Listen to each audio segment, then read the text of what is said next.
دیکھو video skip مت کرنا، یہ ویڈیو کا تمہارے سامنے آنا کوئی اتفاق نہیں ہے۔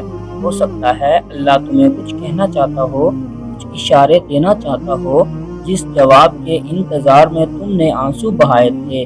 یہ ویڈیو تمہارے سامنے یوں ہی نہیں آئی، ورنہ میں آپ کو نہیں جانتا، آپ مجھے نہیں جانتے، پھر یہ ویڈیو کا سامنے آنا کیا وجہ ہو سکتی ہے جانتے ہو؟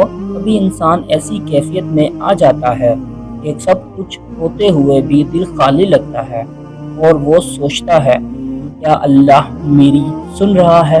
اللہ قرآن میں فرماتا ہے، جب میرے بندے میرے بارے میں پوچھیں تو کہہ دو میں بہت قریب ہوں۔ یہ بات صرف تسلی نہیں بلکہ حقیقت ہے۔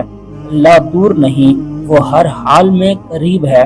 جب تم خاموشی میں روتے ہو، دل کا درد کسی سے نہیں کہہ سکتے، تب بھی وہ سب جانتا ہے، وہ سنتا ہے، وہ فرماتا ہے جب کوئی مجھے پکارتا ہے تو میں اس کی دعا قبول کرتا ہوں۔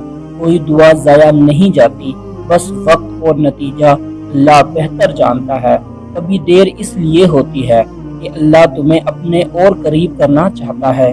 آج اگر دل پریشان ہے تو یاد رکھو تم اکیلے نہیں، اللہ قریب ہے۔ اگر یہ میسیج دل کو چھو گیا ہے تو کمنٹس میں بس اتنا لکھ دو، اللہ میرے ساتھ ہے، اور اس ویڈیو کو لائک کرو تاکہ یہ میسیج تمہاری طرح اور لوگوں تک بھی جا سکے، کیونکہ اللہ تم سے بہت پیار کرتا ہے۔ جزاک اللہ خیر۔